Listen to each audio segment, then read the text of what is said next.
Today I want to share with you one of the videos from our membership site as part of the Lower Your Risk course, and it's lesson number 3. It's to do with stamp duty.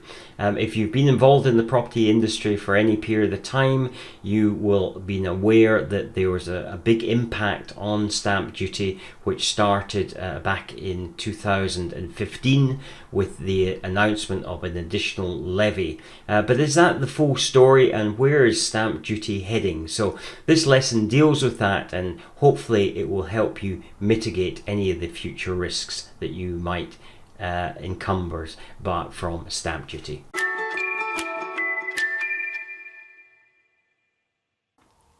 Hi, my name is Jim J. Davidson and I'm a property developer. I first got involved in property in 1973 at the age of 16 when my brother and I purchased a flat in the student area of Edinburgh. My current company, Fineside Developments, was established in 2003 and we completed our first new build in 2006. This channel is really dedicated to providing you some of the things that I have learnt along the way. I'm not an expert.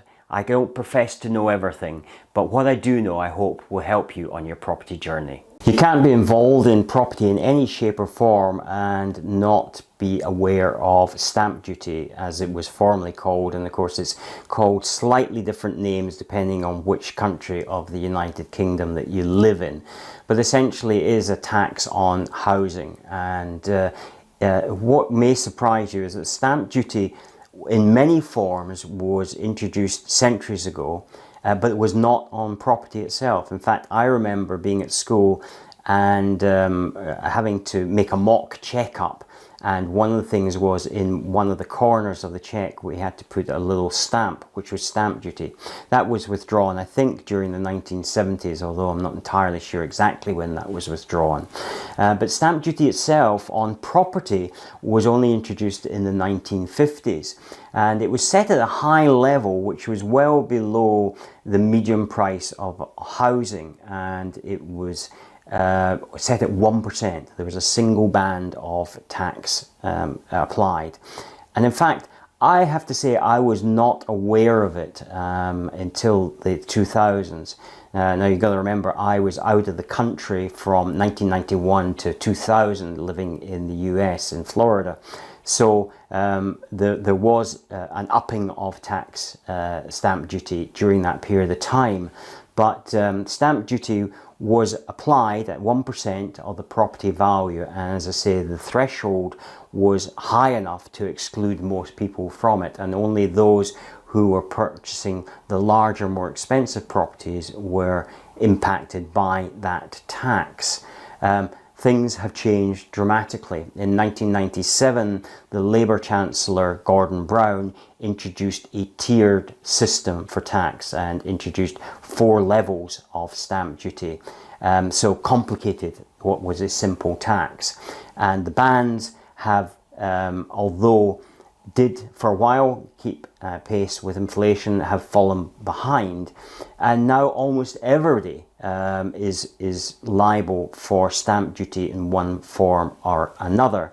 They reformed stamp duty and called it by a new name in 2016, I think. It might have been 2014. I'm not entirely sure exactly what the date is. However, that really doesn't matter. It's become a much more complex system, and indeed, again, it varies because it's now a devolved power, and in Scotland the tax rates get progressively higher much quicker than they do in the rest of the United Kingdom, and it's now a very significant part of the taxation. However, things were about to get even more complicated. In the autumn statement of 2015, the then Chancellor George Osborne announced that there would be a supplemental stamp duty to be applied to residential letting properties, in other words properties for investment, and second homes. In other words, you can have one home that is not liable to this tax, but if you have more than one property in your own name, it is liable to this tax. And in fact, this was going to be levied at 3%. And the threshold for it was 40,000, much lower than the threshold for ordinary stamp duty. And in fact, if you had purchased a property at £40,001, clearly you wouldn't. You would purchase it at £39,999 in order to avoid this tax. But if you, any amount over the 40,000 then gets taxed on the entire amount.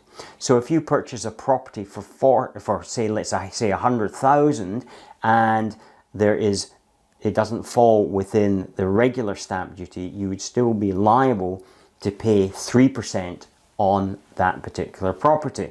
Now, one of the things I realized when this was introduced, that there was going to be a thing called tax creep. In other words, it was going to be set initially at 3%, but it was likely through time it would rise to a much higher level. In fact, my prediction was that through time it would at least double.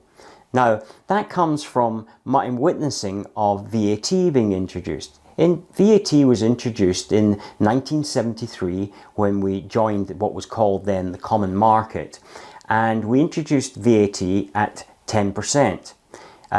Following the general election in 74, the Labour government then rehashed the VAT, and they brought in an 8% rate and a 25% rate on luxury goods. So a standard rate of 8% on essentials and a luxury on 25%.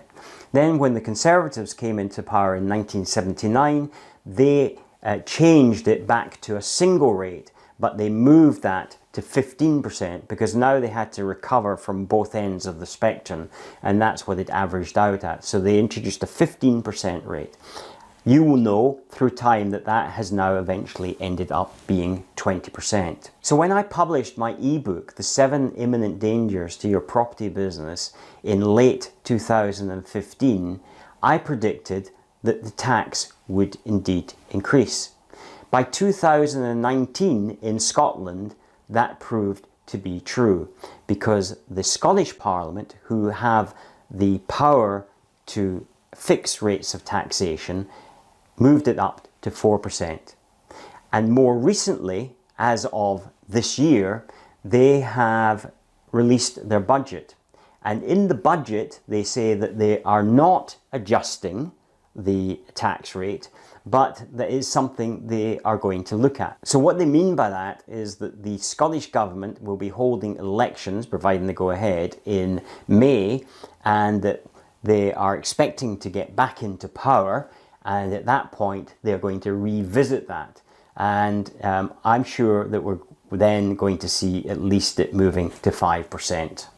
So if you're not living in Scotland and you have investment properties, then you might be feeling quite happy that you are sitting only on 3%.